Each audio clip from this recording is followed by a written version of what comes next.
যারা ভালো করে দেশ চালাতে পারবো, দেশি বিদেশি বুঝি না, তার কাছে আমি দেশ দিয়ে দেবো।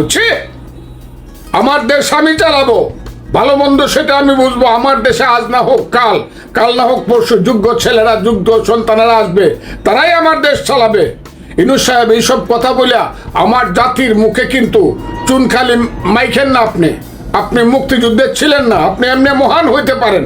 মুক্তিযুদ্ধ এবং বাংলাদেশ সম্পর্কে আপনার মায়া মমতা কতটুকু আছে আমি জানি না।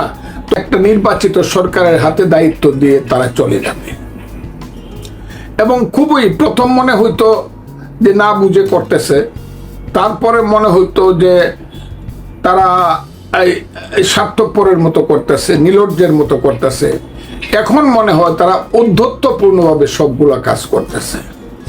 তাদের পিছনে কে বা কারা আছে জানি না, তবে তারা ইউনূস সাহেবের সরকারটা চালায় মূলত বিদেশিরা। তার ভিতরে যারা উপদেষ্টাদের অনেকেই আছেন বা যারা তার সাথে যারা সহকর্মী আছেন, তাদের প্রায় সবাই বিদেশি নাগরিক। আর মূল উপদেষ্টা যারা, তাদেরকে কেউ জিজ্ঞাসা করে না, এর হলে হোয়াট ইজ দিস মানুষ, কিছু কিছু মানুষ, 2-3 জন বাদে। আর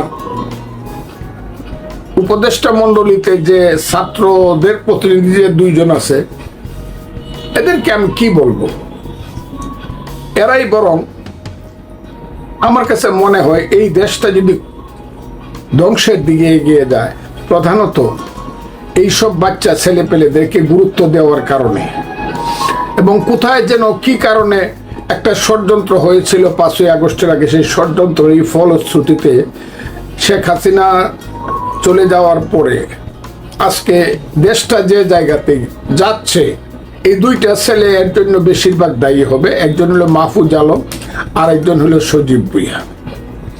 দেখেন, ওই যে ইশরাক নামক একজন যুব নেতা বিএনপির, জনাব সাদেক হোসেন খোকা, বীর মুক্তিযোদ্ধা ছিলেন, বিএনপির মেয়র ছিলেন, মন্ত্রী ছিলেন, অনেক ত্যাগী নেতা। তার ছেলে আদালত বলছে, হাইয়েস্ট আদালত বলছে তাকে শপথ পড়াও।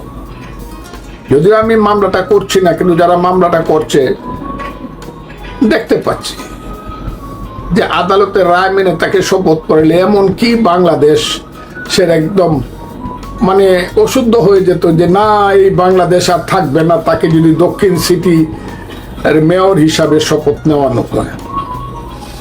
এহেন একটা অবস্থার মধ্যে ঈর্ষাদ প্রমাণ করলো যে শুধু সে ঢাকা দক্ষিণের নেতা না, সে ইচ্ছা করলে ইউনূস সাহেবকে 7 দিন ঘরে আটকায় রাখতে পারে, এবং মিলিটারি না আসলে পরে উনি আর ঘর থেকে বের হতে পারবেন না, বা উনার সরকার কোনো কাজকর্ম করতে পারবে না, ঢাকা শহর বন্ধ হয়ে যাবে, বিএনপি লাগবে না।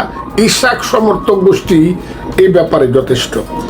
এখানে তারা ওই যে ছেলেটা কি নাম, কি সরকার, ওই যে স্থানীয় সরকার উপদেষ্টা সজীব ভুঁইয়া, এইসব ছেলে পেলেরা এই কেরানির চাকরি করার জন্য দরখাস্ত করলে পাইতো কিনা সন্দেহ। এরা আজকে মন্ত্রী হয়ে বসে আছে। হায়রে দেশ!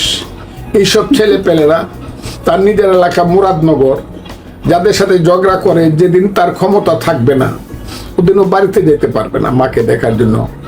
আমি কথাটা সব সময় বলি, এইসব ছেলে পেলেরা এই দেশটার মধ্যে সমস্ত গন্ডগোল সৃষ্টি করতেছে। আর ইউনূস সাহেব এমন একজন মানুষ, আমি বুঝতে পারতেছি না ইউনূস সাহেব 85 বছরের মানুষ, আসলে কি উনার সুস্থতা আছে কিনা, আসলে কি উনার সুস্থতা, শারীরিক সুস্থতা আছে কিনা। সমস্ত লোককে উনি অ্যাভয়েড করেন, শুধু মাথার উপরে তুলে নাচেন ওই 2-3টা ছেলে, একটা নাহিদ ইসলাম, একটা সার্জিস আলম, একটা হাসনা, তার ওই যে 2টা মন্ত্রী, এই 5-7টা ছেলেকে নিয়ে মনে করতেছেন বাংলাদেশকে উনি কন্ট্রোল করবেন। এটা আর হইল তার ওই যে ভিতরের যে ষড়যন্ত্রকারী উপদেষ্টারা, যাদের ইতিহাস, অনেকেরই ইতিহাস এত কুৎসিত, যাদের অনেকেরই ইতিহাস এত কুৎসিত, এই বাংলাদেশটা স্বাধীন করা ঠিক হয় নাই। এদের মতো কুৎসিত চরিত্রের লোকেরা আইসা এখানে এত বড় বড় পদ দখল করে যদি বলে কেমনে কুৎসিত, আমি কিন্তু বলবো, আমি বলতে কাউকে ভয় পাই না, কিন্তু আজকে বললাম না।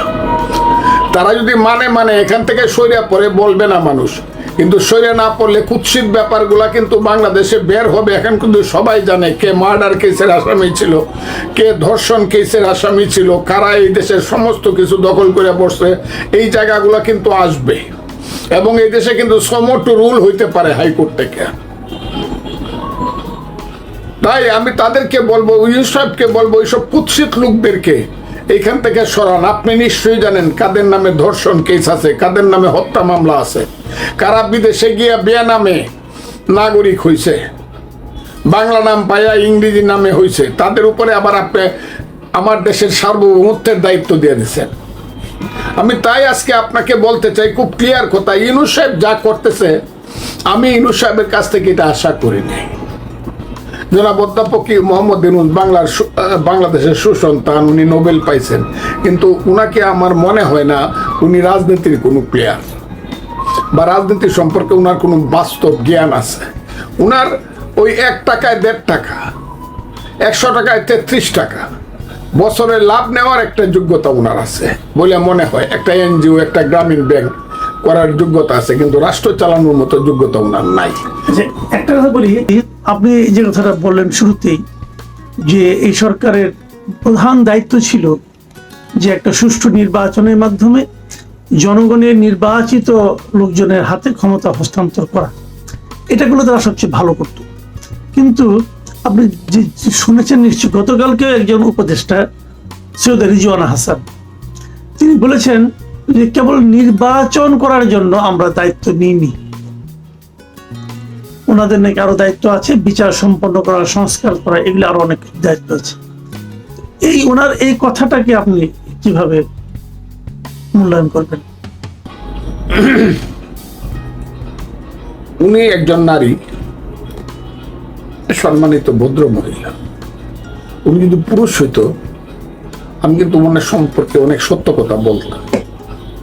আগেও আপনার কাছে বলছি, সেই সত্য কথাটা ওনার সঙ্গে খারাপ কিছু বলি না, কারণ ওনার জন্মটা হয়েছে একটা দালাল পরিবারে, একটা স্বাধীনতা বিরোধী পরিবারে। ওনার এই দেশ সম্পর্কে ওনার কোনো ধরনের মায়া মমতা নাই, কারণ ওনার আব্বা বা ওনার বাবা ওনারা জঘন্যতম রোল প্লে করছে মুক্তিযুদ্ধের সময় হবিগঞ্জে। কাজে এই দেশটা রইল কি রইল না, এইটা তাদের কাছে কোনো ব্যাপার না। উনি তো এটাকে নিয়ে মজা করতেছে, দেশটাকে নিয়ে। উনি যে ধরনের কথা বলে, উনি কারণে ওনারে কে আনছে, ওনারে কে আনছে? উনি এনজিও করা ছাড়া আর কিছু মানুষের পায়রবি করা ছাড়া ওনার জীবনে কি যোগ্যতা আছে? ওই পুরস্কার পাইছে, এইসব পুরস্কার এগুলা কিভাবে পায় এগুলা মানুষ জানে। ওই দেশি বিদেশি পুরস্কার পায় ফেলছে, কি করছে উনি দেশের জন্য? এবং আমি খুব ক্লিয়ারলি বলি, উনাকে কিন্তু এত ছোট মাপের মানুষ, ওনারা এত ছোট মাপের মানুষ। পলিটিক্সের কন্টেস্টে আমি বলছি, রাজনীতির কন্টেস্টে।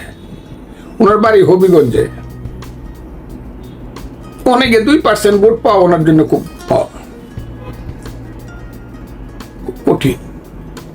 কোনোদিন মানুষের কোনো সমস্যা বা তার সমাধানের মধ্যে ছিল না, কিন্তু ওনার মতো একজন মহিলা যে আবারও বলছে, আবার আমি বলতে পারি, রাজাকারের সন্তানেরা এইভাবেই কথা বলে। এবং উনি চলে যাবে কিন্তু দেশ সাইডে, দি ডে ইজ কামিং, সময় আসতেছে এইসব কথা বলার অপরাধে। এবং উনি সেন্ট মার্টিন দ্বীপ নিয়ে যে ষড়যন্ত্রের খেলার মধ্যে ঢুকেছিল বা ঢুকে আছে এখনো, উনি কিন্তু এই দেশে থাকবে না, কারণ উনি তো ইংল্যান্ডের নাগরিক। আমি পত্রিকাতে দেখলাম উনিও দ্বৈত নাগরিক, উনি চলে যাবে। কাজে ওনারা কি কইলো না কইলো, তবে এইগুলা নিজেদের কাছে খুব অপমানিত বোধ করি আমরা যারা এই দেশটা সৃষ্টি করছিলাম। এইসব ভদ্র মহিলারা যখন এইসব কথা বলে, তো ওই সুযোগের সুবাদে তখন নিজেকে খুব খুব ছোট মনে হয়। আচ্ছা, ধরা যাক উনি না বলুন, এটা কি ঠিক কিনা যে এই অন্তর্বর্তীকালীন সরকার, এদের মূল দায়িত্বটা কেবল নির্বাচন নয়, তারা সংস্কার করবে এবং তারা বিচার করবে, এটা যদি কেউ বলে, সেটাকে কি আপনি অস্বীকার করতে চান? আমি 1 নম্বর কথা হলো, সংস্কারটা নামটা শুনতে প্রথম ভালো লাগতো, সংস্কার এবং সমন্বয়ক, এই দুইটা নাম গৃহীত হবে বাংলাদেশে আগামী দিনে। এই দুইটা শব্দ সাংঘাতিক গৃহীত শব্দ। আর সংস্কার তো মূলত কনস্টিটিউশন সংস্কার করাটাই মূল ব্যাপার, কিন্তু কনস্টিটিউশন সংস্কার যারা করবে তারা সব বিদেশি মানুষ। আমি চাই না আলী রিয়াজের মতো মার্কিন নাগরিকের মানে পরিচালনায় আমার দেশের সংবিধান হোক আর যাই হোক কোনো সংশোধন হোক, আর এইসব কিছুই হবে না। এইসব হলো একটা বাহানা, যে বাহানার মাধ্যমে তারা তাদের ক্ষমতাটাকে দীর্ঘায়িত করতে চায়। এবং ক্ষমতা দীর্ঘায়িত করার পথে যখনই একটু বাধা আসে, একটু সত্য কথা আসে, তখনই ওই যে নির্বাচন কমিশন বদলাইতে হবে বলে কতগুলা পোলাপান গেল ওখানে। আমি যাকে বলি Bangladesh children party, national children party, NCP, এই ছেলেরা 150 সালে হয়েছে না, 150 লোক হয়েছে না। 10টা রিক্সাওয়ালা ডাক দিলেও 500 লোক যাইব নির্বাচন কমিশনে। ওরা রিক্সাওয়ালার যে জনপ্রিয়তা আছে, এই জনপ্রিয়তা এদের নাই, কিন্তু তাদের কথায় চলে ইউনূস সাহেব। এবং একটা নাটক করছে কয়েকদিন আগে, হাসপাতালে কইছে তুই কিছু পোলাপান নিয়ে একটু মিছিল কর আমার বাড়ির সামনে, বট গাছের নিচে দাঁড়া, ঠান্ডা পানি খাওয়াইমু, ঠান্ডা পানি মাথায় ঢালমু গরমের দিনে। এইসব রং ডং করে নাটক করে আওয়ামী লীগকে বন্ধ করছে। এই নাটক করার তো কোনো প্রয়োজন নাই। কিন্তু গতকালকের নাটকটা, এই 2 দিনের নাটকটা কিন্তু ইউনূস সাহেবের ফেল করছে। এই নাটকে কিন্তু মানুষের কোনো উৎসাহ ছিল না। ইউনূস সাহেব থাকবো কি যাইবো, আমার কাছে লজ্জাই লাগে। ইউনূস সাহেবের মতো লোক বলছে আমি পদত্যাগ করবো, এটা আমি বলি না। তার যে সবচেয়ে প্রিয় ছেলে, তার নাম নাহিদ ইসলাম, সে বলছে ইউনূস সাহেব বলছে উনি পদত্যাগ করবেন। আমি পদত্যাগ পত্র লেখাটা পর্যন্ত টেলিভিশনে ইউটিউবে দেখাইছে, আমি দেখছি, সেটা আমি জানি না। কিন্তু ইউনূস সাহেব যেহেতু একবার বলছে উনি পদত্যাগ করবে, এখন কে তাকে আবার অনুরোধ করছে না আপনি থাকেন? কেউ তো করে নাই। কিন্তু আমি জানি